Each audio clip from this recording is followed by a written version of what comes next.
শাহে জালালের বিরুদ্ধে, শাহে আমানতের বিরুদ্ধে, হযরত মুহাম্মদ আলী শাহ রহমাতুল্লাহর বিরুদ্ধে, হযরত হারিস শাহ রহমাতুল্লাহর বিরুদ্ধে, জঙ্গি শাহ রহমাতুল্লাহর বিরুদ্ধে, কাতাল শাহ রহমাতুল্লাহর বিরুদ্ধে, শাহে আমানতের বিরুদ্ধে, শাহে বদরের বিরুদ্ধে, আব্দুর রহমান জোহরের বিরুদ্ধে, হযরত সৈয়দ আহমদ শাহ শ্রীকুটির বিরুদ্ধে, ইমাম ওয়াসির বাঙ্গালার বিরুদ্ধে, ইমাম আল্লামা হাসিমের বিরুদ্ধে, গৌসুল আজম মজভান্ডারের বিরুদ্ধে, যত আছে আল্লাহ বলি তাদের বিরুদ্ধে আচরণ যারা করবে, বেয়াদবি যারা করবে, মানহানি যারা করবে, আমার ওলিরা কিছু করতে হবে না। আমি খোদা আমার ওলিদের পক্ষ হয়ে ওই জালেমদের বিরুদ্ধে আচরণকারীদের বিরুদ্ধে আমি খোদা যুদ্ধের ডিক্লার দিলাম। আল্লাহ যুদ্ধ করে বলে বইলে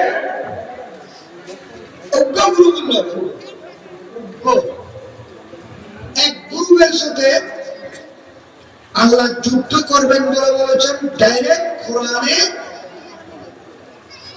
সেই গ্রুপটা হলো সুদী, কি যারা সুদ খায়, সুদ দেয়, সুদের ব্যবসা করে। আল্লাহ বলেন ফাইন তাফআলু ফাযানু বিহারবিন মিনাল্লাহি ওয়া রাসূলিহি। এ বিশ্বাসী বান্দা নারী পুরুষরা, তোমরা যদি সুদ লেনদেন করো, খাও দাও, আমি খোদা আমার রাসূল তোমরা সুদের বিরুদ্ধে যুদ্ধের ঘোষণা দিলাম, আমি তোদের সাথে যুদ্ধ করব। সুবহানাল্লাহ। আল্লাহ যুদ্ধ করতে পারবে না মনে কেউ? আল্লাহ কি মিসাইল মারিব না, কামান মারিব না? না, কি কামান মিসাইল? আল্লাহতে কাউকে মারতে মিসাইল মারতে হয় না, আল্লাহতে কামান মারতে হয় না। আল্লাহর হাতে এমন ক্ষমতা আছে, একটা রগ আর একটা রগের উপর ছড়াই দেবেন, আপনার মাথার হোঁট শুরু হবে। সুবহানাল্লাহ। মাথার হোঁটে আপনি বাড়ি বেড়ে পর্যন্ত বিক্রি করতে হবে, ডাক্তার দিয়ে তখন আর কোনো কাজ। এই ধরনের অনেক রোগ আছে না নাই? আপনার দেমাগ একটু লুজ করে দেবেন। এতদিন তো সুদ করেছিলেন, এখন উলঙ্গ, এখন কি? নাকি আল্লাহ যুদ্ধ? আপনার এই হৃষ্টপুষ্ট মানুষের মতো ছেলে ঘর থেকে এখন সুস্থ বাইর হয়েছে, 2 মিনিট পরে শুনতেছেন আপনি আপনার ছেলে অ্যাক্সিডেন্ট করেছে। যুদ্ধ, আল্লাহ যুদ্ধ। সুবহানাল্লাহ। কোরআন শরীফের মধ্যে আল্লাহ যুদ্ধ করবেন বলেছেন সুদীদের বিরুদ্ধে।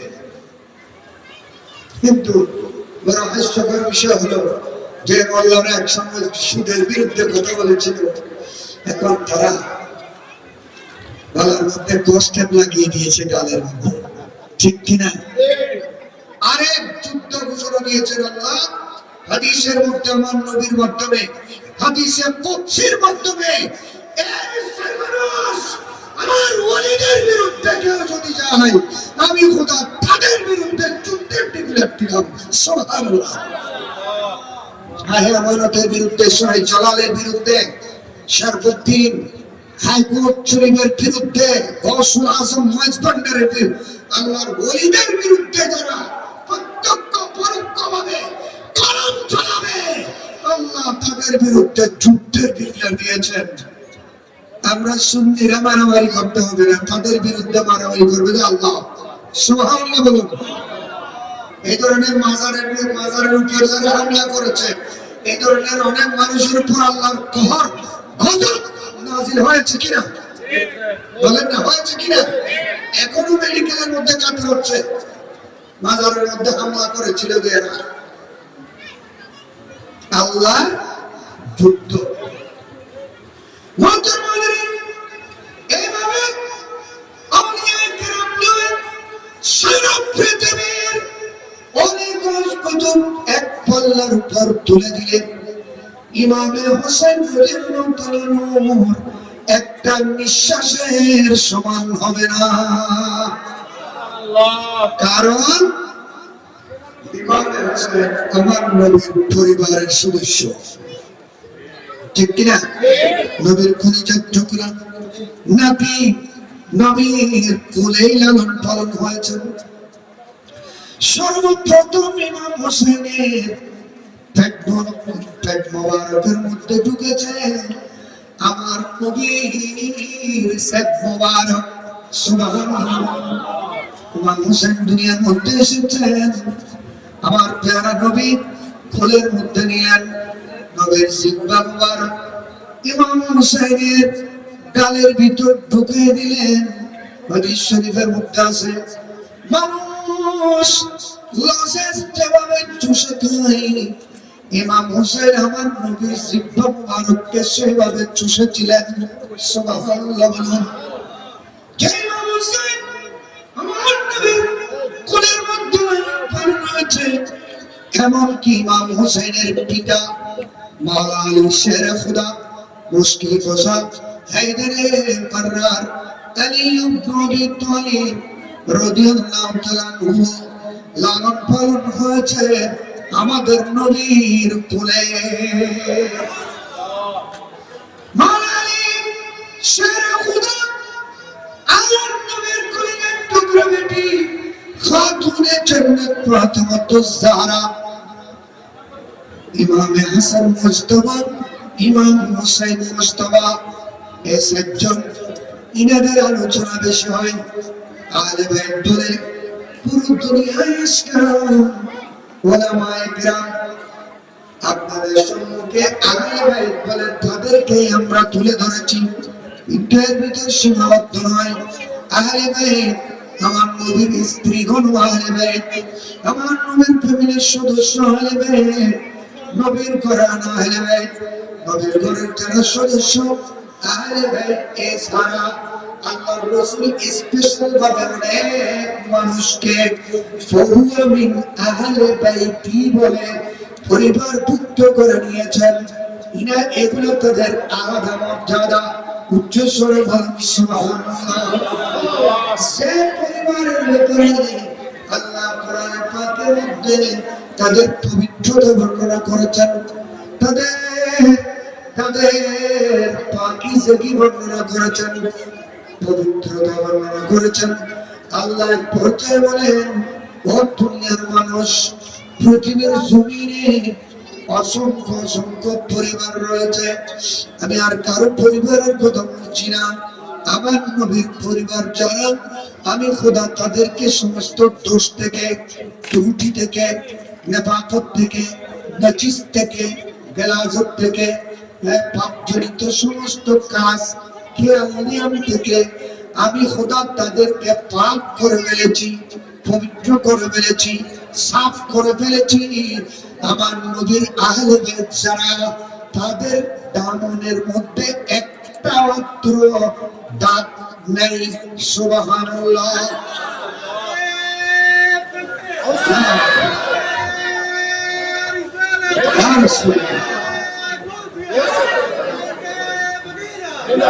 सुल्ताने करबला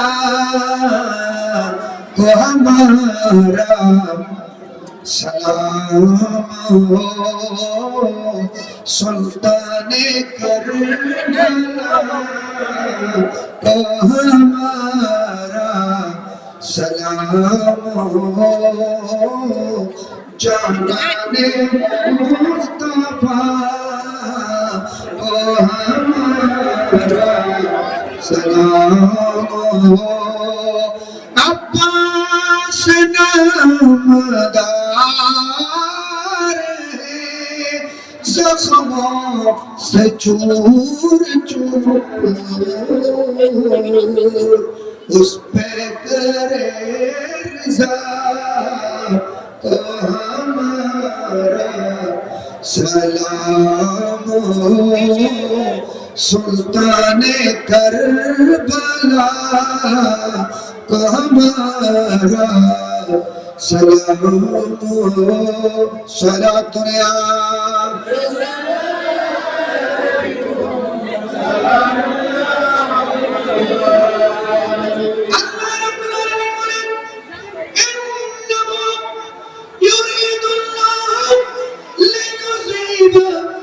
আনকুমুর রিজসা আহলাল বাইতি ওয়া ইউতাহহিরুকুম তাতহীরা।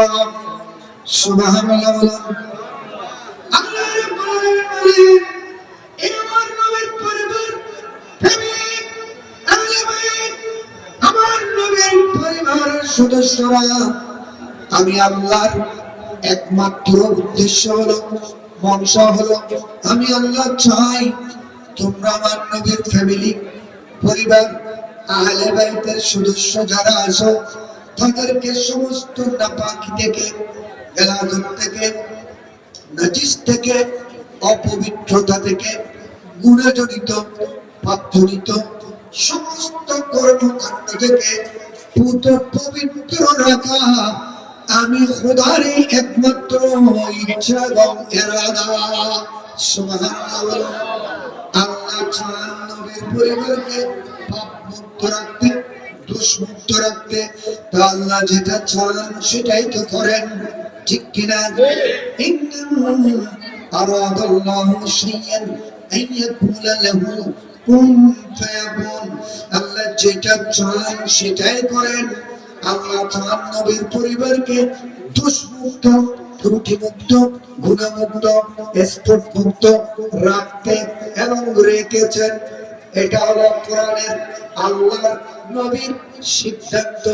দুঃখজনক সত্য, আমরা ১,৫০০ বছর পরে এসে আল্লাহর রাসূলের আহলে বাইতের অন্যতম যিনি ইমাম হুসাইনকে এই যুগের অনেক মোল্লা মুসলমান মুন্সি আছে বলে যে এজিদ ন্যায় করেছে, ইমাম হুসাইন অন্যায় করেছে। নাউজুবিল্লাহ। এখন বক্তব্য আল্লাহর পক্ষে গেল না বিপক্ষে গেল? ইমাম হুসাইন যদি অন্যায় করে থাকে তাহলে ইমাম হুসাইন দোষী। আল্লাহ বলতেছে আমি ইমাম হুসাইনকে দুষ্মুক্ত রাখার মনকে ইচ্ছা করেছি। সুবহানাল্লাহ। তাহলে আহলে সুন্নাত ওয়াল জামাত, সুন্নি মুসলমান পাবলিক যারা আজকে যাদের সামনে আমরা বসেছি, আমরা আল্লাহ এবং কোরআনের পক্ষে আছি। কোরআনের সিদ্ধান্ত হলো এটা। সুবহানাল্লাহ। অপরাধে আল্লাহ বলেন, আমরা শুনেছেন, গোটা মাস শুনেছেন, হ্যাঁ আমার প্রিয় রাসূল, আপনি আপনার জবানে ফাঁক দিয়ে বলুন, দাবি কিন্তু আমি খোদার, বক্তব্য আমি খোদার, বলবেন আপনার জবান দিয়ে। সুবহানাল্লাহ বলুন। আপনি কোরআন শরীফ নিয়ে বসতে, ওখানে দেখবেন অনেক জায়গায় সূরা শুরু হওয়ার আগে কুল কুল ইয়া আইয়ুহাল কাফিরুন আছে কিনা? কুল হুয়াল্লাহু আহাদ, কুল আউযু বিরাব্বিল ফালাক, কুল আউযু বিরাব্বিন নাস। কুল আছে কিনা? কুল মানে বাবু আমি বলবো না, আপনি বলুন। আল্লাহ জানে একটু কিনা বলেন না, কিছু কিছু জায়গার মধ্যে আল্লাহ বলেন কুল, আপনি বলুন, আমি বলবো না। আমি আল্লাহর বিষয় যেখানে আছে সেখানে আপনি বলে দিন, আর আপনার বিষয় যতগুলো আছে সেগুলো আমি খোদাই বলে দেব। সালাতু ইয়া রাসূলুল্লাহ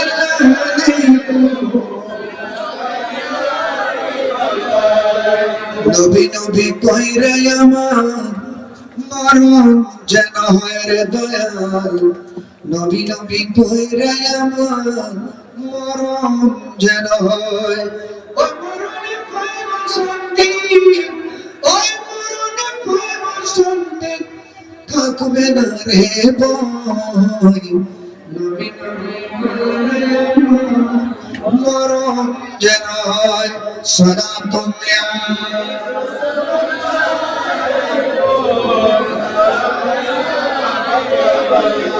আমার নবীর নামে আছে রে জাদু, যদি জপি লাগে মধু। সুবহানাল্লাহ বলুন। আমার নবীর নামে আছে রে জাদু, যত জপি লাগে মধু। আর জপ জপ আশিকেরা, জপ জপ আশিকেরা নামের মধু লয়। নবী নবী কইরা আমার মরণ যেন হয় রে দয়াল। নবী নবী কইরা আমার মরণ যেন হয়। ওই মরণে পায় শান্তি,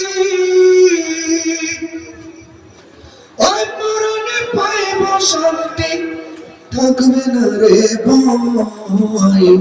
নবী নবী কইরা আমার মরণ যেন হয়। সালাতুন ইয়া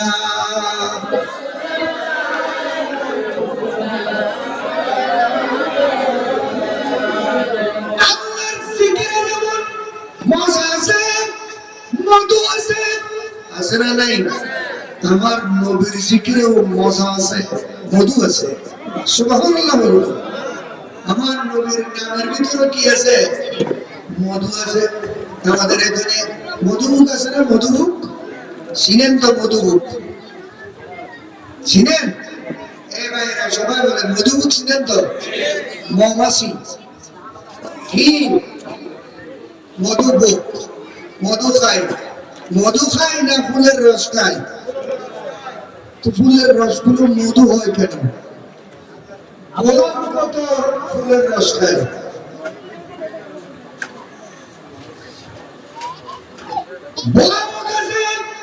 আছে না? বলা মতো ফুলের রস খায়, কিন্তু তার কোনো বিষ হয়ে যায়। মধুমুখ ফুলের রস খায়, ওই মধুমুখের গুণ মধু হয়ে বের হয়। সুবহানাল্লাহ বলুন না।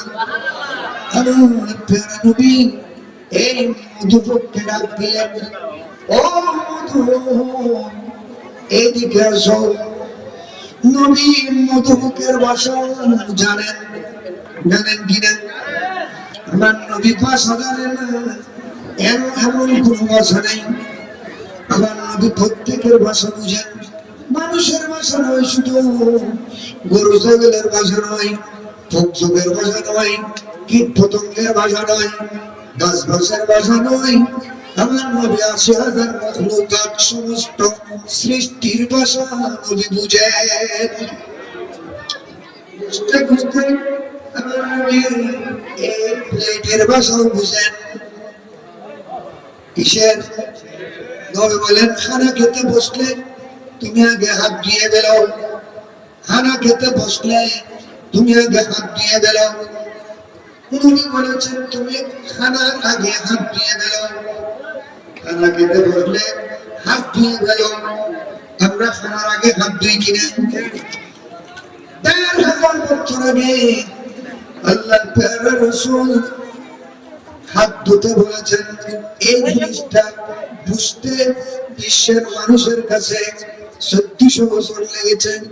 গতবারে ২০ সালে ১৮-১৯ সালে করোনা, যখন করোনা ভাইরাস আসে, এই হাত ধোয়ার ব্যবস্থাটা খুব গুরুত্বপূর্ণ ভাবে পালন করেছি।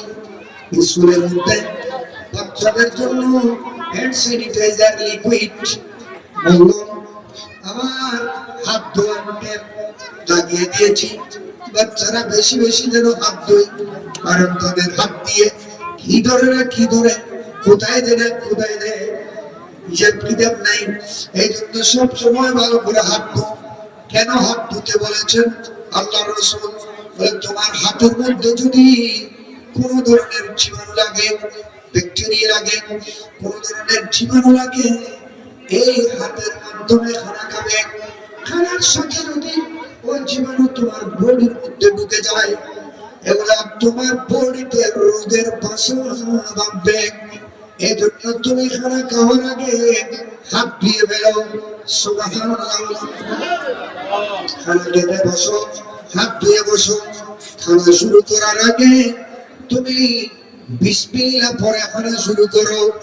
তোমার প্লেটে কোনো মিম্মা ইয়ালিক, বাসনের সামনে থেকে ফেলা শুরু করো।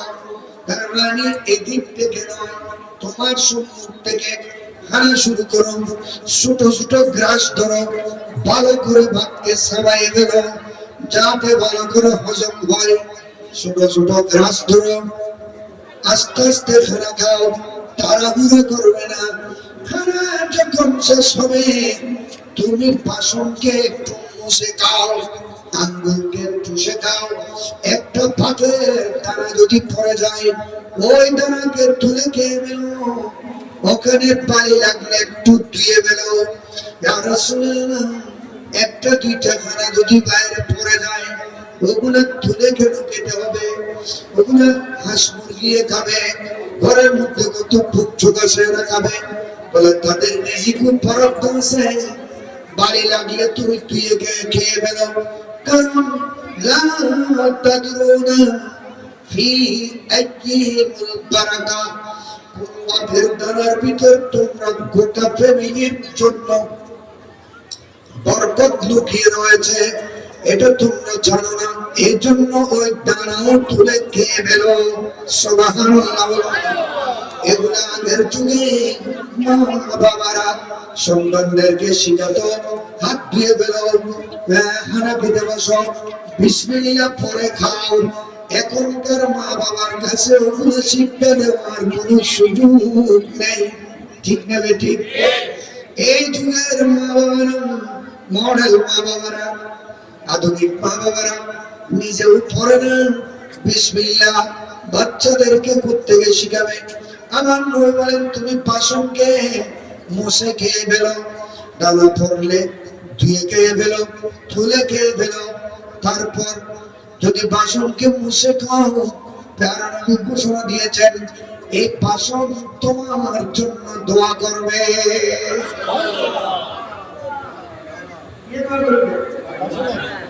বাসন তোমার জন্য দোয়া করবে। আমার নবী শুধু এখানে শেষ করেন নাই, নবী ঘোষণা দিলেন ইস্তাগফারাত লাহু কাসাতু, এই বাসন, যে বাসনকে তুমি মুছে খেয়েছো, এই বাসনটা তোমার কাছে, তোমার জন্য আল্লাহর কাছে ক্ষমা প্রার্থনা করবে। ও আল্লাহ, আমি বাসনের উপর যে বিসমিল্লাহ পড়ে খানা খেয়েছে, সুরত রাস্তার খানা খেয়েছে, বাসনকে মুছে খেয়েছে, আঙ্গুলকে চুষে খেয়েছে, আল্লাহ তুমি তার জীবনের গুনাহ মাফ করে দাও। ইস্তাগফারাত লাহুল কাসাতু, আমার নবী বলেন এই বাসনটা তোমার জন্য দোয়া করে। এখানে শেষ করেন নাই, কি দোয়া করে নবী সেটাও বলে দিয়েছেন।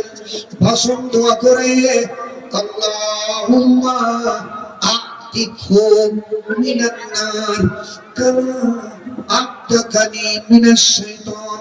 ও আল্লাহ, সেই বান্দার নবী প্রেমিক আমি বাসনকে মুছে গেল, আঙ্গুলকে চুষে গেল, মাথার দানা পড়ে গিয়েছে তুলে গেল, বাড়ি লেগেছে ধুয়ে গেল, আল্লাহ রে তুমি তাকে জাহান্নাম থেকে মুক্ত করে দাও যেভাবে আমি বাসনকে সেই শয়তান থেকে মুক্ত করেছে। আমি এগুলো বলা আমার মকসদ নয়, আমার মকসদ হলো আমাদের নবী বাসনের ভাষাও বুঝেন। বলেন না, নবী বাসনের ভাষাও বুঝেন, বাসনের ভাষা, প্লেটের ভাষা নবী বুঝেন। হাদিসের মধ্যে বলে দিয়েছেন কিতাবুল আতলিমা, তিরমিজি শরীফ, পড়ার যোগ্যতা থাকলে খুলে দেখেন। আমার নবী বাসনের ভাষা বুঝেন, বুঝেন কিনা? এই নবীকে আমরা মূর্খ রসুল বানাতে চাই। অনেক অনেক মুসলমান আছে নেই, অনেক পণ্ডিত আছে না নেই, অনেক দার্শনিক আছে না নেই, অনেক চিন্তার ভূত আছে না নেই। এরা বলে আমাদের নবী মূর্খ ছিলেন, আমাদের নবী লেখাপড়া জানতেন না, আমাদের নবী নিরক্ষর ছিলেন, আমাদের নবী অক্ষর জ্ঞান ছিল না, নবী মূর্খ ছিলেন, নবী লেখাপড়া জানতেন না। আফসোস লাগে আমাদের, আমাদের অন্তর ফেটে যাওয়ার উপক্রম হয়, মোল্লা হয়ে, চিন্তার ভূত হয়ে টেবিলের উপর কোরআন শরীফ সাজিয়ে কি কোন সাহসে এরা বলতে পারে নবীর বিরুদ্ধে, নবীর মানহানিকর শব্দ, নবীর বিরুদ্ধে কটূক্তি, নবীর সম্মানে আঘাত করে, শব্দ চয়ন করে, তাদের মনে কিভাবে সাইজে, রুহে কিভাবে সাইজে, বিবেকে কিভাবে সাফুক করে। সেই ব্যক্তি হলো বুদ্ধিজীবী, সে ব্যক্তি হলো বুদ্ধিজীবী, চিন্তার বুধ। আর নবী হলেন মূর্খ।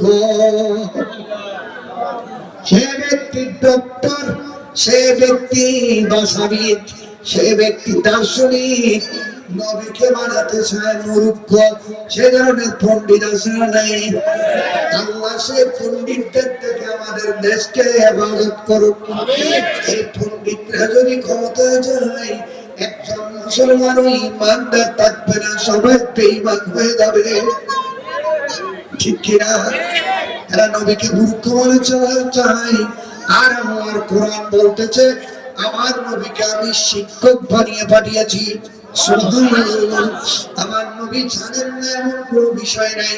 ওয়াল্লামাকা মা লাম তাকুন তা'লাম ওয়া কানা ফাদলুল্লাহি আলাইকা আযীমা। আমার মাহবুব, আমি আপনাকে আপনার কাছে কোনো বিষয় অজানা রাখিনি। আমি আপনাকে আগের পরের, এই জগতের ওই জগতের, সামনের পিছনের, নবীদের ওলিদের, রসুলদের, আসমানের জমিনের, জলভাগের স্থলভাগের, মানব দানবের, জিন্ন ইনসানের, সজরুদ দাওয়াবের, হাজরুদ সজরের সমস্ত জ্ঞান নবী আপনার সিনার ভিতর জমা করে দিয়েছি। আমি আপনাকে অদৃশ্যের জ্ঞান দিয়েছি। আলিমুল গায়ব ফালা ইউযহিরু আলা গায়বিহি আহাদা ইল্লা মান ইরতাদা রাসূল। আলিমুল গায়ব একমাত্র আল্লাহ, গায়বের সংবাদদাতা আল্লাহ, গায়ব জানেন আল্লাহ। আল্লাহ বলেন আমার রাসূলদের মধ্যে যারা আমার খুব কাছের, আমি তাদেরকে ইলমে গায়ব দান করেছি। আর এই যুগের মধ্যে বলে আল্লাহ ছাড়া কারো কাছে ইলমে গায়ব আছে বলে বিশ্বাস করলে ঈমান চলে যাবে। নাউযুবিল্লাহ। এজন্য আলা হযরত বলেছেন যে আমার নবীর কাছে কোনো গায়ব নেই। যে গায়ব সবচাইতে বড় গায়ব হলেন খোদা। সবচাইতে বড় দৃশ্য কি? আল্লাহকে কেউ দেখে নাই, কেউ দেখে নাই, কেউ দেখে নাই। সে অদৃশ্য খোদা পর্যন্ত আমার নবীর চোখের মধ্যে ধরা পড়ে গিয়েছে। আমার নবী আল্লাহকে দেখে বেড়েছেন। যেখানে সবচাইতে বড় দৃশ্য আল্লাহ, সেই অদৃশ্য খোদা পর্যন্ত যে নবীর চোখে ধরা পড়ে গিয়েছে, এখানে অদৃশ্য বলতে আমার নবীর কাছে আর কিছু নেই।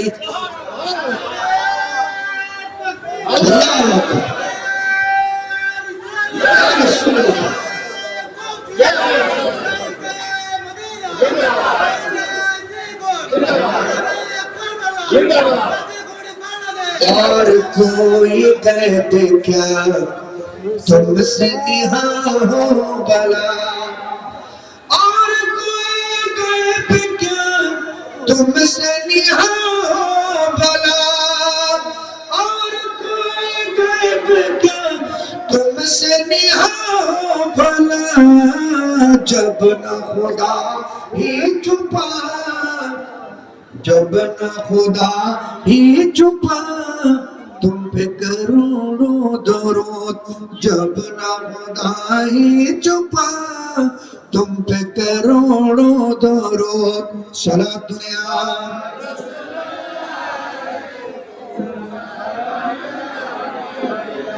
अल्लाह रब्बुल आलामीन আমার নবীকে সমস্ত কিছু আগের পরের সবগুলো জানিয়ে দিয়েছেন। বিদায় ইমাম হোসেন দুনিয়ার মধ্যে আসলে আমার নবীর কোলের মধ্যে গোসল করায় দেওয়া হলো। নবী নাতিকে সোয়াগ করতেছেন, আদর করতেছেন, মহব্বত করতেছেন। নবীর চেহারা মোবারক হাসাস প্রশ্বাস হয়ে গেল, আনন্দে উৎফুল্লে ভরে গেল। নবী খুশিতে আত্মহারা। হঠাৎ দেখা যায় নবীর চোখ মোবারক দিয়ে ঝরঝর পানি ঝরতেছে। আমার নবীর শাসি হযরত উম্মুল ফজল লুবাবা বিনতুল হারিস রাদিয়াল্লাহু তাআলা বলেন ফিদাকা আবি ওয়া উম্মি মা ইউবকিকা ইয়া রাসূলুল্লাহ। এখন হাসতে ছিলেন, আনন্দে ছিলেন, খুশিতে ভরা ছিলেন, নাতিকে নিয়ে এমনি ভরা আনন্দে ছিলেন। হঠাৎ আপনার চোখ দিয়ে পানি আসতেছে কেন? আপনি কাঁদতেছেন কেন? আমার মা বাবা আপনার কদমে করবেন, কোন জিনিস আপনাকে কাঁদায় একটু বলুন। আমার নবী বলেন শাশুড়ে এই নাতিকে পেয়ে অনেক খুশি হয়েছি, আনন্দিত হয়েছি। এই নাতিকে পেয়ে খুব ভালো লাগতেছে, নাতিকে পেয়ে অন্তরটা ভরে গিয়েছিল। জানি জিবরাইল আনেভা, এখন আমার কাছে ফেরেশতাকুল সরদার জিবরিল এসেছে এবং আমাকে বলে গিয়েছে, হে আল্লাহর রাসূল, যে নাতিকে পেয়ে বড় আনন্দিত হয়ে গিয়েছেন, এই নাতির ব্যাপারে মেসেজ নিয়ে এসেছি। এই নাতিকে আপনার উম্মতের মুখোশধারী, মুসলমানের মুখোশধারী, দাড়ি টুপিওয়ালারা এই ফুরাত নদীর পরে উত্তপ্ত জমিনে বেআবদানা রোজা রেখে হানাফিরা সারা 3 দিন পর্যন্ত মুহাসারা করে রেখে, বেষ্টনী করে রেখে আপনার নাতিকে এরা নির্মমভাবে হত্যা করে দেবে, যে জবে করে দেবে, যে সেই জায়গার আমি শিশি ভর্তি করে মাটি নিয়ে এসেছি। এই মাটিগুলো যেদিন রক্তে পরিণত হবে, সেদিন আপনি বুঝবেন আপনার নাতিকে আপনার উম্মতরা জবে করে দিয়েছে। আমার নবী বলেন শাশুড়ে, যে নাতি পেয়ে বড় আনন্দিত হয়েছিলাম, খুশি হয়েছিলাম, সেই নাতির শাহাদাতের সংবাদ শুনে, সেই নাতির বিচ্ছেদের কারণে, সেই নাতির ফেরাকতের কারণে, সেই নাতির মায়া মহব্বতের কারণে আমার চোখ দিয়ে পানি আসতেছে, যে আমি কাঁদতেছি। যে আমার নবী সেই শিশিটা আর কাউকে দিলেন না, সেখানেও জানেন আমার নবীর ইলমে গায়েব। দেখেন আমার নবীর ডাক দিলেন নবীর একজন স্ত্রী, যার নাম হযরতে উম্মে সালামা। উম্মে সালামা নয়, উম্মে সালামা রাদিয়াল্লাহু তাআলা আনহা। ওনাকে ডাকলেন, ও উম্মে সালামা, এদিকে আসো, এই শিশিটা তুমি সামলিয়ে রাখো। এই শিশির ভিতর যে মাটি আছে, লাল বর্ণের মাটি আছে, এই মাটিগুলো যেদিন পানির রক্তে পরিণত হবে, পানি হয়ে যাবে, রক্ত হয়ে যাবে, সেই দিন তুমি বুঝে নেবে আমার এই নাতি হুসেনকে কারবালার জমিনে আমার উম্মতরা শহীদ করে দিয়েছে। এটা সামলিয়ে রাখো। এখানে বড় গভীর চিন্তার বিষয় হলো, আমার নবীর স্ত্রী তো তখন আরো অনেক ছিল। সাওদা বিনতে জামাহ ছিল, যায়েনব বিনতে জাহাশ ছিল, উম্মে হাবিবা বিনতে আবি সুফিয়ান ছিল, আমার নবী হাফসা বিনতে ওমর ছিল। এতগুলো স্ত্রী ছিলেন, মুয়াশা সিদ্দিকাও ছিলেন। এতগুলো স্ত্রী ছিলেন, কাউকে দিলেন না। ওই উম্মে সালামাকে কেন দিলেন? বলে যখন কারবালার ঘটনা ঘটবে 61 হিজরিতে, এই 61 হিজরি পর্যন্ত কোন স্ত্রী জিন্দা থাকবে না, সবাই ইন্তেকাল হয়ে যাবে। একমাত্র তখন জিন্দা ছিলেন হযরতে উম্মে সালামা। আরে উম্মে সালামা ততদিন জিন্দা থাকবেন যে সেটাও আমাদের নবী জানতেন। উচ্চ স্বরে বলুন না সুবহানাল্লাহ। এটা এমনি গায়েব না, গায়েব কিনা? কখন কে কখন কতদিন বাঁচবে, কখন মরবে, কোথায় মরবে, আল্লাহ ওই বিষয়কে এলমে গায়েব বলেছেন। বৃষ্টি কখন হবে, মায়ের পেট থেকে ছেলে হবে না মেয়ে হবে, কে কোথায় মরবে, আগামীকাল কে কি করবে, কেউ জানে না, ইল্লাল্লাহ, আল্লাহ ছাড়া। কিন্তু এই 5টা বিষয় আমার নবী জানেন কিনা? মদিনা শরীফে নবী খুতবা দিচ্ছেন,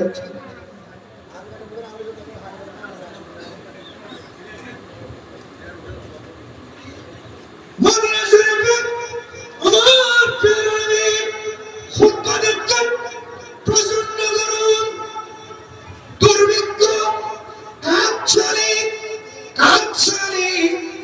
বৃষ্টি মানুষের জিহ্বা বের হয়ে যায়, পশু পাখি মারা যায়, গরু ছাগল মারা যায়, অবস্থা কাহিল, আসে না বৃষ্টি। নিরুপায় হয়ে এক সাহাবী দাঁড়িয়ে যায়, ইয়া রাসূলুল্লাহ, ইয়া হাবিবাল্লাহ, আল্লাহ তো নারাজ হয়ে গিয়েছে, রহমতের বৃষ্টি আসতেছে না, রহমতের বৃষ্টি হচ্ছে না, আমাদের তো অবস্থা কাহিল হয়ে যাচ্ছে, আপনি একটু আমাদের জন্য আল্লাহর কাছে বৃষ্টির জন্য দোয়া করুন। বড় বলুন না সুবহানাল্লাহ। সাহাবারা জানেন আমার নবী বললে বৃষ্টি শুরু হবে, সুবহানাল্লাহ বলুন। ওই সাহাবারা, ওই একজন সাহাবী যখন আরজ করেন, ইয়া রাসূলুল্লাহ, বৃষ্টির জন্য একটু দোয়া করুন, আমার প্রিয় নবী সাথে সাথে হাত মোবারক তুললেন, ও আল্লাহ, তুমি রহমতের বৃষ্টি নাযিল করো। সাথে সাথে এমন মুষলধারে হঠাৎ মেঘ এসে ওই মেঘ থেকে বৃষ্টি পড়তে শুরু হলো, বৃষ্টি আরম্ভ হয়ে গেল, এমন মুষলধারে বৃষ্টি হয়েছে ঘন্টাখানিক। সব বৃষ্টি পড়লে মুরাদপুর যেমন ডুবে যায়, সব বাজার যেমন ডুবে যায়, বেচাবাড়ি যেমন ডুবে যায়, সেই মুষলধারে বৃষ্টির কারণে মদিনা শরীফ চতুর্দিকে পানিতে ডুবে গেল। সাহাবায়ে কেরাম বাড়িতে যাওয়ার রাস্তা পর্যন্ত ডুবে যায়, অবাক হয়ে যায়, হুজুর এতদিন বৃষ্টি আসে না, আজকে রাসূল পড়ার সাথে সাথে এত জোরে সোরে বৃষ্টি হয়ে গেল, বাড়িতে যেতে কষ্ট হচ্ছে। পুরো এক সপ্তাহ বৃষ্টি হয়েছে, একদম বিরামহীনভাবে, ব্রেক ছাড়া, বিরতিহীন, এক সপ্তাহ দিন রাত 24 ঘন্টা মুষলধারে বৃষ্টি পড়েছে। পুরো মদিনা শরীফ পানিতে প্লাবিত হয়ে গিয়েছে, ডুবে গিয়েছে। পানি টেনে ঘরের দেওয়াল পড়ে যাওয়ার উপক্রম, হাঁস মুরগি বের হতে পারছে না, গরু ছাগল ভেড়া দুম্বা বাইর হতে না, বাঁচানো মুশকিল হয়ে গিয়েছে। তারপরেও কষ্ট বিষ্ট করে এক সপ্তাহ গেল। তারপরের জুমার দিন ওই সাহাবী এসে দাঁড়িয়ে যায়, ইয়া রাসূলুল্লাহ, বৃষ্টি আসে না এতদিন, আপনাকে দোয়া করতে বললাম, আপনি দোয়া করে দিলেন, এমন ভাবে বৃষ্টি নাযিল হয়েছে, এখন তো এই বৃষ্টি আমাদের জন্য মুসিবতে পরিণত হলো, আমাদের জন্য শাস্তিতে পরিণত হলো, গজবে পরিণত হলো, বাড়িঘর থেকে বাইরে হওয়া মুশকিল হয়ে যাচ্ছে। যেভাবে অনেক জায়গায় বাংলাদেশেও প্লাবিত হয়ে গিয়েছে, ঠিক কিনা? ইয়া রাসূলুল্লাহ, এই পানি থেকে কোমিনিকে ব্রেইলে করে রিজার্ভ করে ইয়া রাসূলুল্লাহ, আজকে একটু দোয়া করেন, এখন বৃষ্টি আল্লাহ আসবে না, আপনি একটু বন্ধ করাই দেন। আমার নবী ওই জুমার টাইমে একই জায়গায়, একই স্থানে, একই সময়, ওই কত জুমার মতো হাত তুলে বললেন, আল্লাহুম্মা হাওয়া আলাইনা ওয়ালা আলাইনা, আল্লাহ, মদিনা শরীফ বৃষ্টি আর লাগবে না, মদিনা শরীফের বাইরে পড়ুক, অসুবিধা নেই, একটু মদিনা শরীফের জন্য বৃষ্টি বন্ধ করে দাও। আল্লাহু আকবার বলেন, সুবহানাল্লাহ বলেন। পুরো মদিনা শরীফের চতুর্দিকে বৃষ্টি বন্ধ হয়ে গেল, মদিনা শরীফ বৃষ্টি বন্ধ, মদিনা শরীফের বাইরে চতুর্দিকে মুষলধারে বৃষ্টি পড়তেছে।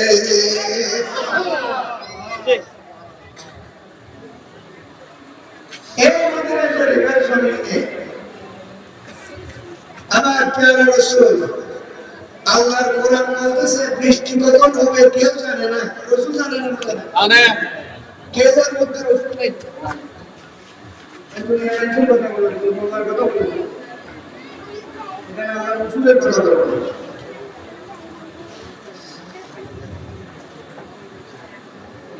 কে কোথায় মরবে,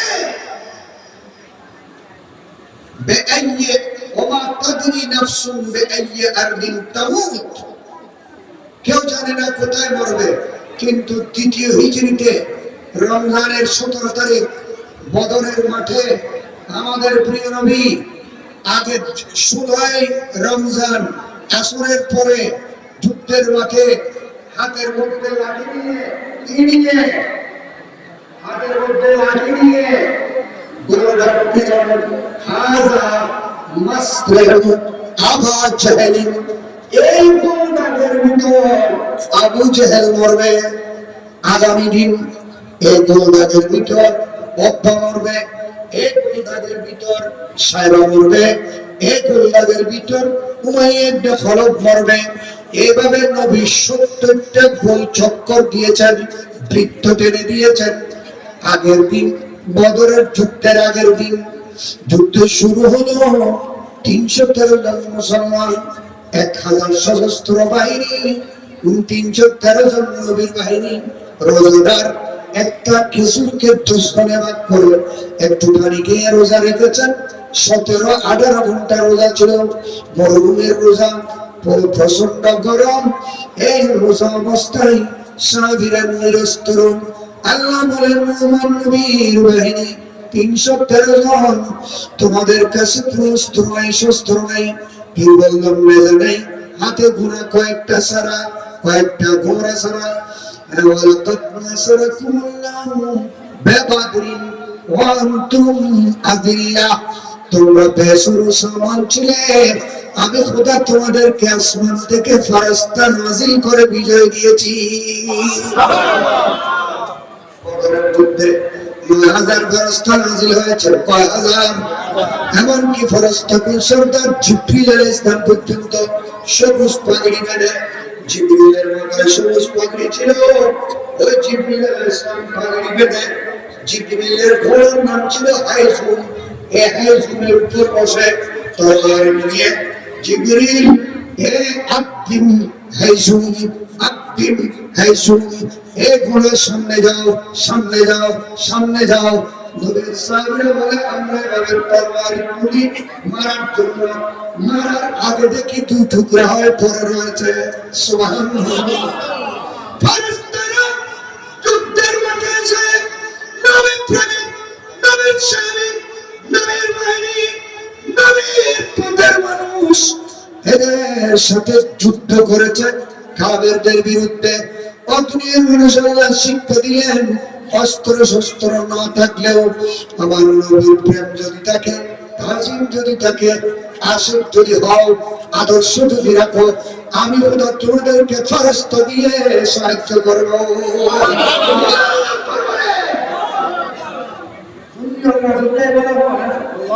ঠিক কিনা? অস্ত্র আছে না?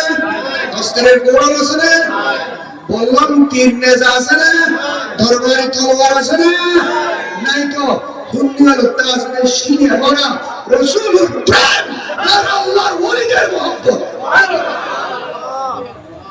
এই বল দিয়ে সুন্নিরা চলে ইন্নে বেটি মাত্র দুনিয়া কোরআন বলতেছে, কে কোথায় মরবে জানে না। আমার নবী 70টা গোল চক্কর দিল, যুদ্ধ শুরু হলো। 70 জন মুসলমান শহীদ হলো, 70 জন কাফের জাহান্নাম রসিদ হলো, মেরে ফেলেছে 70 জন কাফেরকে। আরো 70 জনকে পিছ মোড়া ভান দিয়ে টেনে টেনে সাহাবীরা নবীর কদমে নিয়ে এসেছে। সুবহানাল্লাহ। মুসলমানের, ইসলামের, নবীর এমন বিষয় যে আল্লাহর বিজয় হয়েছিল।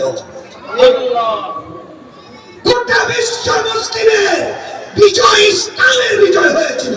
সুবহানাল্লাহ। কিন্তু সেই বিজয় পালন করার কোনো খবর আমাদের কাছে নেই। আমরা শুধু আমাদের দেশে বাংলাদেশ বিজয় হয়েছে এটা পালন করি।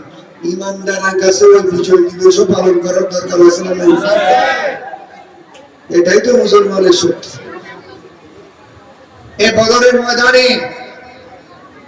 যুদ্ধ শুরু হলো। যুদ্ধের পর হযরতে আব্দুল্লাহ ইবনে মাসউদ রাদিয়াল্লাহু তাআলা আনহু, এই আব্দুল্লাহ ইবনে মাসউদ রাদিয়াল্লাহু তাআলা আনহু গিয়ে বলেন, আমি একটু দেখে আসি, কালকে তো রাসূল গোল চক্কর দিয়েছিলেন, দেওয়ার সময় বলেছেন এই গোলপিঠের মধ্যে ভিতরে আবু জেহেল মরবে, উদ্বা মরবে, সাইবা মরবে, রবিয়া মরবে, উমাইয়া ইবনে খালাফ মরবে। নবীর কথা কতটুকু সত্য হয়েছে উনি একটু দেখে আসেন। গিয়ে দেখেন, উনি দেখে এসে বলেন খোদার কসম করে বলতেছি কালকে আসরের পরে আল্লাহর রাসূল যার নাম ধরে যে কুলপিঠটা টেনে দিয়েছিলেন ওই কাফের সেই কুলপিঠের ভিতরে পরে মরে রয়েছে, এক চুল পরিমাণ বাইরে যায় নাই। তার মানে আমার নবী কোন কাফের কখন মরবে সেটা নয়, কোথায় মরবে সেটাও নবী জানে। सब कुछ जाने देखे दो करीब गैब की खबर देने वाला अल्लाह का प्यारा हबीब नबी जी अल्लाह।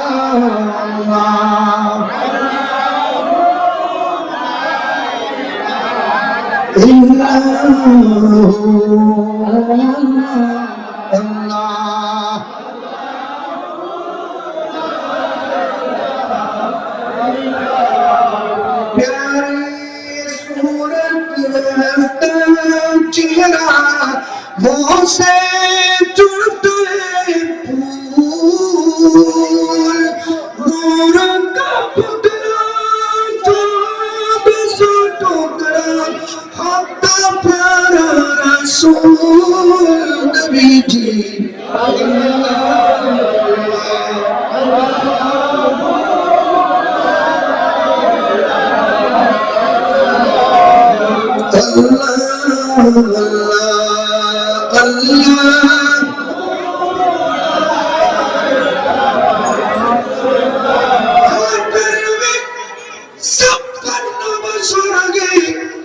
নিজের নাতিকে খুলে নিয়ে বলে দিলেন আমার এই নাতিকে ফুরত নদীর তীরে উত্তপ্ত জমিনে আমার উম্মতের মুখোশ ধরিয়ে জবে করে দেবে।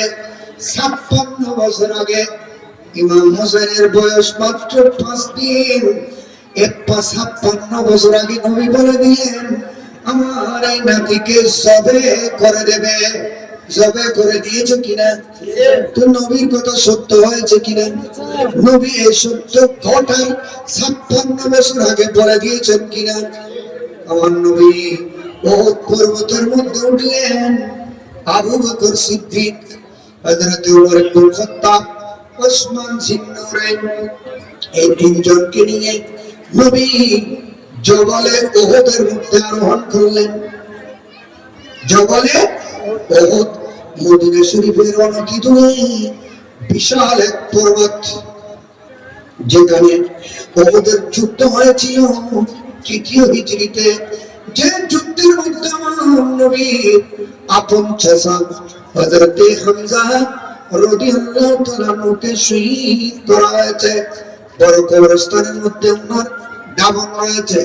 যে হামজার কারণে আমার নবী প্রতি বছর গিয়ে গিয়ে ওই ময়দানে গিয়ে ওই যুদ্ধে শাহাদাত প্রাপ্তদের স্মরণে ছাগল জবে করে করে নবীজি উরুস করতেন।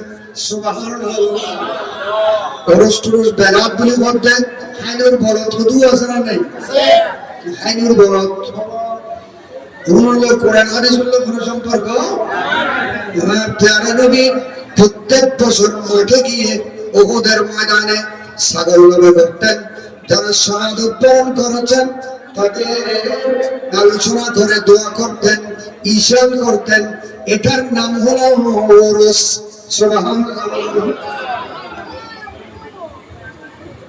বদর মুহাজিরিন আমি বলতেছিলাম উহুদের ময়দানে আমার নবীর চাচা শহীদ হয়েছেন, শাহাদাত বরণ করেছেন। এই উহুদ পর্বতের মধ্যে উঠলেন আবু বকর সিদ্দিক, ফারুক আযম, ওসমান জিন্নুরাইনকে নিয়ে নবীকে পেয়ে উহুদ পর্বত খুশিতে আত্মহারা নাচতে শুরু করে, পাহাড় খুশিতে নাচতে শুরু করে, হেলতে শুরু করে, দুলতে শুরু করে।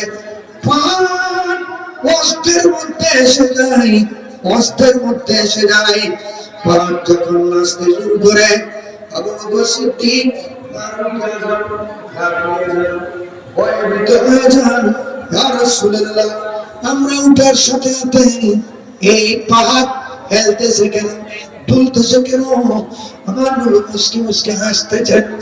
নবী বুঝে গিয়েছেন এই পাহাড় নবীকে পেয়ে খুশি হয়ে গিয়েছেন। সুবহানাল্লাহ। এই জন্য বুখারী শরীফের মধ্যে আছে হাদিস, আমার নবী ঘোষণা দিয়েছেন যে শুনেন একটা পাহাড়ের ব্যাপারে,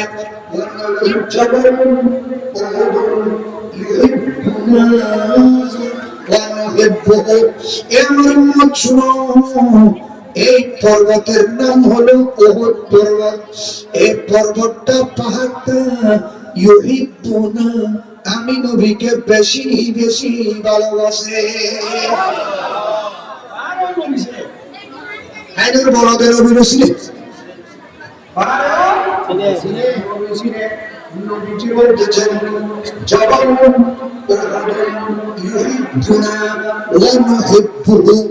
এই জবলে উহুদ আমি নবীকে বেশি বেশি ভালোবাসে। আমি নবীও এই জবলে উহুদকে বেশি ভালোবাসি। আল্লাহর রাসূল অনেক সময় মিসাল দিয়েছেন, তোমরা যদি কোন ইমানদারের জানাজায় শরীক হও, কিসের জানাজায়? ইমানদারের জানাজার মধ্যে শরীক হও, যদি শুধু জানাজার নামাজ পড়ে চলে আসো, মুনাজাতটা করে চলে আসো, তোমাদেরকে সওয়াব দেওয়া হবে এক কিরাত। এক কিরাত, কফ ইয়ে রান তো কিরাত। এই সত্যটা নবী আর কোনদিন বলেন নাই, সেদিন প্রথম বলেছেন। তারপর বলে তোমরা কবর দাফন করে পর্যন্ত শেষ জিয়ারত, তুলকিন, মুনাজাত একদম সবগুলো শেষ করে যদি যাও তোমরা সওয়াব পাবে 2 কিরাত। সুবহানাল্লাহ বলুন। সবাই অবাক হয়ে গেলেন, আশ্চর্য হয়ে গেলেন, জিজ্ঞেস করলেন, ইয়া রাসূলুল্লাহ, কিরাত কি জিনিস? এই শব্দ তো আর কোনদিন বলেন নাই। ও আমার ভাইরা, যারা আমার নবীকে মূর্খ বলে, লেখাপড়া জানতেন না বলে, নিরক্ষর বলে, নবীর কাছে কোনো অক্ষর জ্ঞান ছিল না বলে, তাদের দৃষ্টি আকর্ষণ করে বলতেছি, এই শব্দ সাহাবীরা আর কোনদিন শুনে নাই, নবীর জুবানে পাক থেকে সেই দিনে শুনেছে। অবাক হয়ে জিজ্ঞেস করে, ইয়া রাসূলুল্লাহ, কিরাত বলছেন যে কিরাত, এটা কি জিনিস? আর কোনদিন তো বলেন নাই। এই কিরাত মানে কি? আমরা তো বুঝলাম না। সাহাবীরা আরবি অরিজিনাল হওয়ার পরেও আমার নবীর ভাষা বুঝার ক্ষমতা ছিল না। নবী এত বড় পণ্ডিত ছিলেন, সুবহানাল্লাহ। নবী কি ছিলেন বলতেছে? মূর্খ ছিলেন। নাউজুবিল্লাহ বলেন। এরা বলে যে দলিল আছে কোরআনের মধ্যে, আল্লাহ নবীকে নবী উম্মি বলেছেন। ও বড়দের বাচ্চা বলো, ও বড়দের বাচ্চা বলো, উম্মি মানে অজ্ঞ নয়, উম্মি মানে নিরক্ষর নয়, উম্মি মানে অনপঢ় নেই, উম্মি মানে খোদার সমস্ত সৃষ্টির রূহ, জান, প্রাণ, মূল। সুবহানাল্লাহ। উম্মি মানে আসল, উম্মি মানে শিকড়, উম্মি মানে ঘোড়া, উম্মি মানে মূল। যেমন পুরো দুনিয়ার সন্তানের আসল হলো মা। সন্তানের আসল কি? মাই তো বাচ্চাদানির মধ্যে নেই। এই মা বাচ্চাকে বাচ্চাদানির মধ্যে নেই। 40 দিন থেকে বীর্য, 48 দিন রক্ত, 48 দিন গোশত, 43, 120 দিন গেলে আল্লাহ বলেন তাকাসাউনিল ইজামাল লাহমান। আমি ওখানে ফিগার বানাই, আমি আল্লাহ বানাই না, আমি ওখানে একটা ফারাস্তা বসাই দিয়েছি। আমার নবী হাদিসের মধ্যে, বুখারী শরীফের মধ্যে রয়েছে, আমার নবী সাদে নূরানি করেছেন, ইন্নাল্লাহ তাআলা ওয়াক্কালা মালাকান ফির রহিম। আল্লাহ মার বাচ্চাদের মধ্যে একটা ফারাস্তা নিযুক্ত করেছেন। এই ফেরেশতা সন্তানকে বানাই, হাত ফিট করে, আঙ্গুল ফিট করে, কপাল বানাই, মাথা বানাই, হাঁটু বানাই, হাঁটু ফিটিং করে আল্লাহর ফেরেশতা আল্লাহর হুকুমে ওই বাচ্চাকে মায়ের শরীরের ভিতর বসে বসে বাচ্চাকে বানাই, রু দেওয়ার পরে অঙ্গ প্রত্যঙ্গ রেডি করে তারপরে একটা সিল মেরে দেয়। ওই সিলটা মারার আগে আল্লাহর কাছে জিজ্ঞেস করে, ও আল্লাহ, একে কিসের সিল মারবো? সাইদুন আম শাকিয়ুন, নেক ভক্তির সিল মারবো না বদভক্তির সিল মারবো? নবীর প্রেমিকের সিল মারবো না নবীর দুশ্মনের সিল মারবো? ওলির প্রেমিকের সিল মারবো না ওলির দুশ্মনের সিল মারবো? মুসলমান ইসলাম ইমানের সিল মেরে দেবো না টেনার সিল মেরে দেবো? ইহুদি নজরের সিল মেরে দেবো না ইমানদারের সিল মেরে দেবো? আল্লাহ আমরা সকলের পক্ষে নবীর গোলামের সিল মেরে দিতে বলেছে।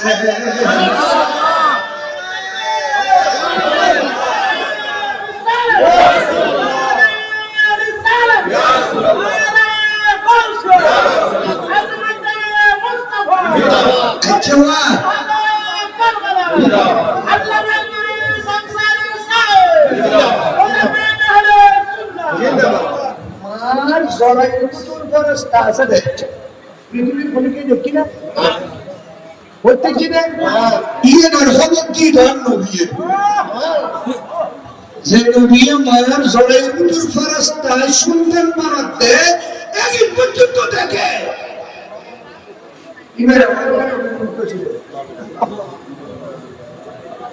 পিয়ন ঘর, অফিসার ঘর, নবীরে পিয়ন বলে ঘর। পিয়ন হচ্ছে সিঁড়ির ঘর না, পিয়নতে সিঁড়ির ভিতরে কি আছে কি ঘর করে না? না নবী খোদা সৃষ্টির ভিতরে কি আছে কি ঘর করে কিনা? নবী পিয়ন না না, নবী কোন? নবী আল্লাহর দলিল হও।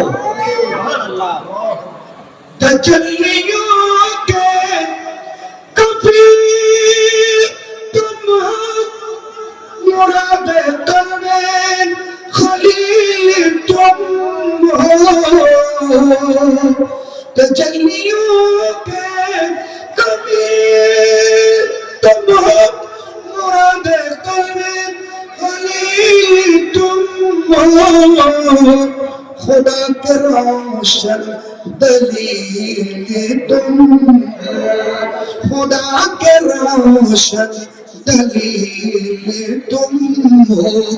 ये सब तुम्हारी ही रोशनी है, कोई सलीका है आरज़ू का न बंदगी मेरी बंदगी है। ये सब तुम्हारा करम है आका सलातुल्ला।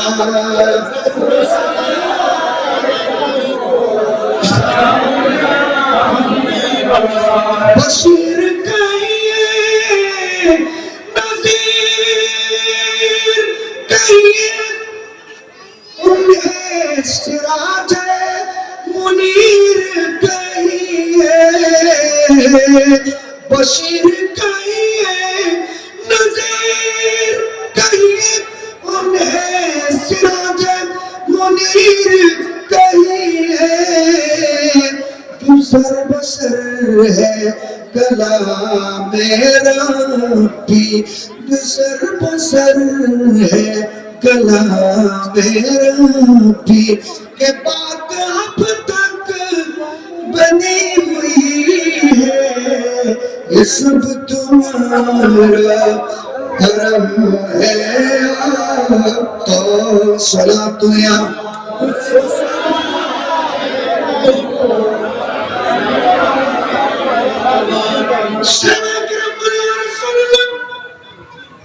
কি রাখিস বুঝতে পারে আবু বকর আসে করে ওমর ইবনে খাত্তাব আসে বা শরীফ ওমর ইবনে খাত্তাবের উপাধি হলো আবকরি। সুবহানাল্লাহ। আবকরি বলা হয় এমন কোন জিনিস নেই এই যেটা উনি জানেন না তাকে বলা হয় আবকরি। সুবহানাল্লাহ বলেন।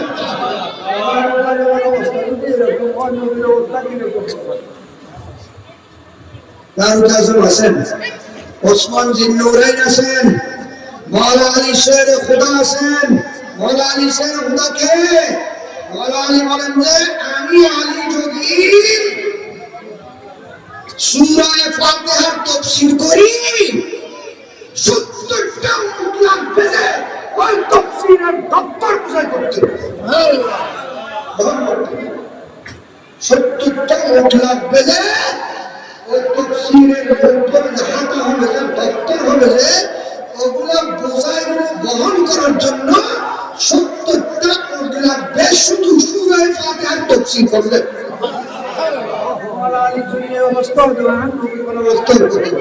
जब उसने उनका जली बनवान अनवार का आलम क्या होगा, जब उसने उनका जली बनवान अनवार का आलम क्या होगा, हर कोई फिदा है बिंदे के दीदार का आलम क्या होगा। सलात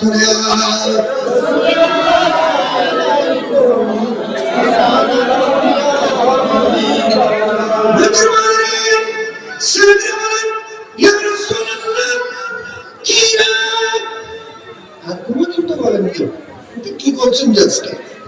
এটা তো আমরা বুঝি নাই। এটা কি কিরাত মানে কি? নবী বলেন সাহাবীরা শুনো, কিরাত হলো একটা পরিমাপ, ওজন। কি ওজন? পরিমাপ। কি পরিমাপ? কিরাত মানে মিসলা জাবালে উহুদ। এই উহুদ পর্বতকে পাহাড়ের উপর তুলে দিলে যত পানি হবে তত সওয়াব পাবে শুধু জানাজা পড়লে। আর যদি শেষ মিনার করে যাও, নামাজ দাফন করার পরে শেষ মিনার করে যাও 2 রাত, 2টা জবলে পরিমাণ সওয়াব তোমরা পেয়ে যাবে।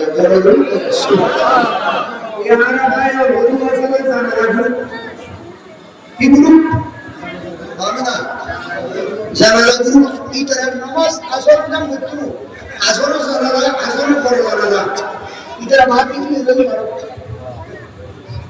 আদওয়ানিয়ে নেতা তেতা দুরালি বিন্দে এগুন মন ফরজে আইন হতো মন ফরজে কে ভাই করে আসর নামাজ হতো মগরে পরে জানালা মগরে পরে জানালা মগরে নামাজ হতো জোর পরে জানালা জোর নামাজ হতো আসরের এসব নামাজের পরে জানাজার নামাজ পড়তে না যাবে তাহলে জানাজা করতে গেলে মারা কি করি দেখো ওটা কোন গ্রুপ জানাজা করতে না এখানে বড় দলে কোন হইতে পারে না আসর তো বড় নামাজ পড়েনি কোন নামাজ পড়ো আল্লাহর ইবাদত আল্লাহর কাছে কবুল হতো না ফরজ গোবরে আল্লাহর ইবাদত এই জানুয়ারির দোয়া মন্ত্র করছিল কবি একটু ভোগ তাই এর অপর রেখে না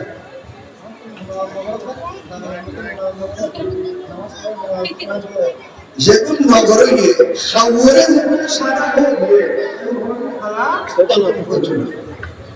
যেগুন জানালার পরে দোয়া নাই, জানালার পরে মুনাজাত নাই, খবরের তুলকিন নেই, इधर नहीं करो तब मर गया मौजूद क्या वाकया क्या दरूद आरा नजर वर दुआ समीर वाटी यूनिट गरन वाटी तलकिन गरन वाटी सत्तिन गरन वाटी सल्लिस गरन वाटी दुनिया तरीसा गरन वाटी उरुस गरन वाटी फातिहा दोया वाटी आरा गरन तक इधर मरन तक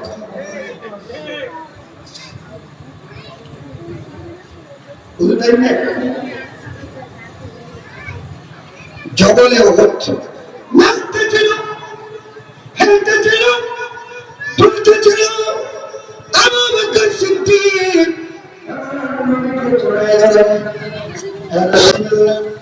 পাহাড় আছে কেন, হেলে কেন, দূরে কেন? আমার নবী হাতের মধ্যে লাঠি মুবারক ছিল, হাতের মধ্যে লাঠি মুবারক ছিল, ওই লাঠি দিয়ে পাহাড়কে বুঝে দিলেন, বা কদম মুবারক দিয়ে এইভাবে করে বললেন, উসবুত উহুদ, এই উহুদ বকতেছো কেন, হেলতেছো কেন, দুলতেছো কেন, স্থির হয়ে যাও, লড়াচড়া বন্ধ করে দাও। উসবুত উহুদ মা আলাইকা ইয়া নবিয়্যুন আও সিদ্দীকুন, এই উহুদ তুমি হেলতেছো কেন, দুলতেছো কেন, লড়তেছো কেন? ভয় পাচ্ছে আমার সাহাবীরা। তুমি কি জানো না